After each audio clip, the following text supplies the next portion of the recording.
മരണമില്ല എന്ന് വിശ്വസിക്കുന്ന ആളുകൾ നമ്മുടെ സമൂഹത്തിലുണ്ട്. ക്രിസ്തീയ മേഖലയിലും എല്ലാ വിഭാഗത്തിലുമുള്ള ആളുകൾ മരണപുനരുത്ഥാനത്തിൽ വിശ്വസിക്കാത്ത ആളുകളുണ്ട്. എന്നാൽ എല്ലാ മതവിശ്വാസവും അനുസരിച്ച് മരണാനന്തര ജീവിതം പഠിപ്പിക്കുകയും മരണത്തിനപ്പുറമായി ഒരു ജീവിതമുണ്ടെന്ന് ബോധ്യമാക്കുകയും ചെയ്യുന്ന വിശ്വാസ മേഖലകളാണ് എല്ലാ മതസ്ഥരുടേതും. അതുകൊണ്ടാണ് മരണത്തിനപ്പുറം ഒരു ജീവിതമുള്ളത് എന്ന് മനസ്സിലാക്കിക്കൊണ്ടാണ് കർമ്മങ്ങളും പ്രാർത്ഥനകളും ഒക്കെ മരണാനന്തര ശുശ്രൂഷകളൊക്കെ ചെയ്യുന്നത്. ആ ഒരു കാഴ്ചപ്പാടിലാണ്.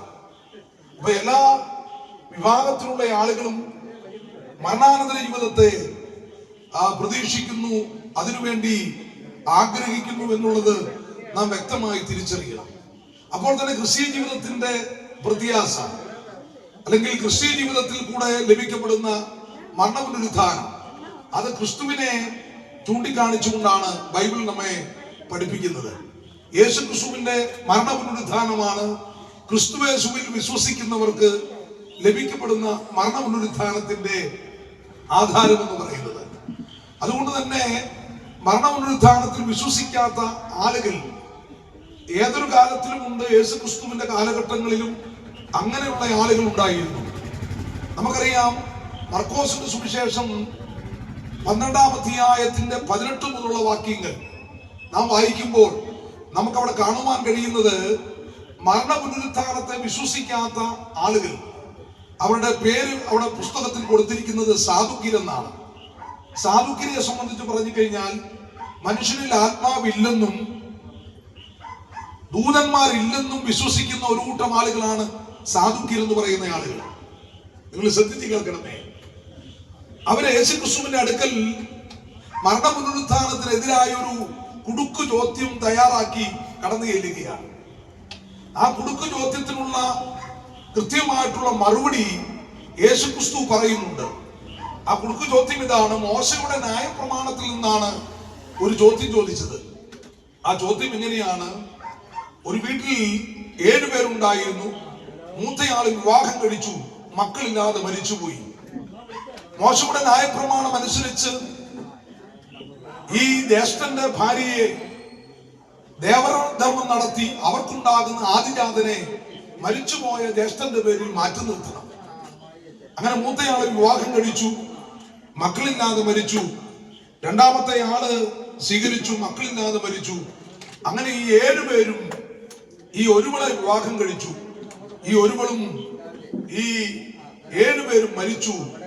പുനരുത്ഥാനത്തിൽ ഇവൾ ആരുടെ ഭാര്യയാകുമെന്നുള്ള ചോദ്യമാണ് കർത്താവായ യേശുക്രിസ്തുവിനോട് സാധുക്യര് ചോദിച്ചത്.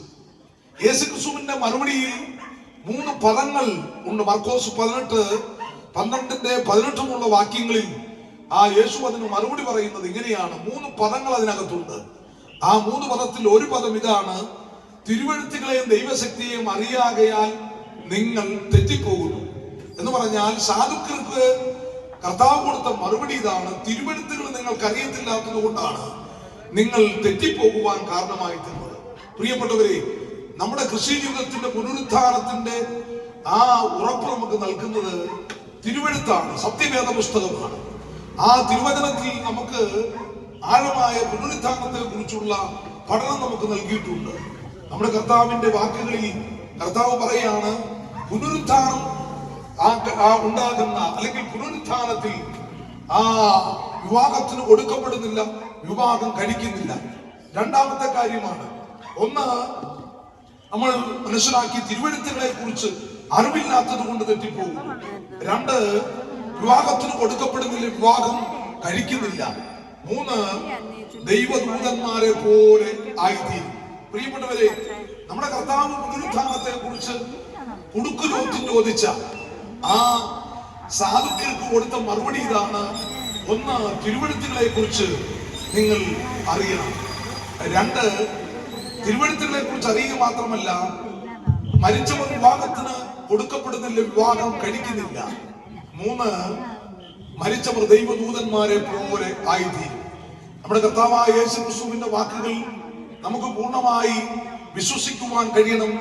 ഇത് കർത്താവ് തന്റെ ശിഷ്യഗണത്തോട് അല്ലെങ്കിൽ തന്നോട് ചോദിച്ചതായ സംശയാസ്പദമായ നിലയിൽ കുടുക്കുചോദ്യം ചോദിച്ചതായ സാധുക്കളോട് കൊടുത്ത മറുപടിയാണ് നമ്മൾ ഇവിടെ മർക്കോസിന്റെ സുവിശേഷം 12-18 വാക്യങ്ങളിൽ കാണുവാൻ കഴിഞ്ഞത്. യേശുക്രിസ്തുവിന്റെ കാലഘട്ടം കഴിഞ്ഞപ്പോൾ പൗലോസിന്റെ കാലഘട്ടം വന്നു. നിങ്ങൾ ശ്രദ്ധിക്കണമേ, മരിച്ചവർ എങ്ങനെ ഉയർക്കുമെന്ന് ചോദിക്കുന്ന ആളുകൾ മുൻപോട്ട് വരികയാണ്. മരിച്ചവർ എങ്ങനെ ഉയർക്കുമെന്ന് ചോദിക്കുന്ന ചോദ്യത്തിന് പൗലോസ് അന്ന് കൊടുത്ത ഒരു മറുപടി ഇവിടെ ഇരിക്കുന്ന എല്ലാവർക്കും മനസ്സിലാകത്തക്ക നിലയിൽ വളരെ ലളിതമായ ഒരു മറുപടിയാണ് കൊടുക്കുന്നത്. ആ മറുപടി എന്താണെന്നറിയാവോ? 1 കൊരിന്ത്യർ 15-ാം അധ്യായം അതിന്റെ 35 മുതലുള്ള വാക്യങ്ങളിൽ രേഖപ്പെടുത്തിയിട്ടുണ്ട്. ഒരു ഗോതമ്പ് മണി നിലത്ത് മണ്ണിൽ ചേർന്നാൽ ആ ഗോതമ്പ് മണിയിൽ നിന്ന് ഒരു ഗോതമ്പ് ചെടി ഉണ്ടാകുവാനിടയായിത്തീരും. ശ്രദ്ധിക്കണേ, ആരും വർത്താനം പറയാതെ ഒരു മിനിറ്റ് നിങ്ങളുടെ വിലപ്പെട്ട ശ്രദ്ധ. കാരണം മരണപീഠം എന്ന് പറയുന്നത് ദുഃഖഭവനമാണ്. അപ്പോൾ തന്നെ ഇവിടെ പറയുന്ന പ്രാർത്ഥനയും ഇവിടെ അർപ്പിക്കുന്ന ദൈവവചനവും ഒക്കെ നിങ്ങളുടെ അകത്തെ ആത്മാവ് സംബന്ധിച്ചുള്ള ഗൗരവമായ കാര്യമാണ്.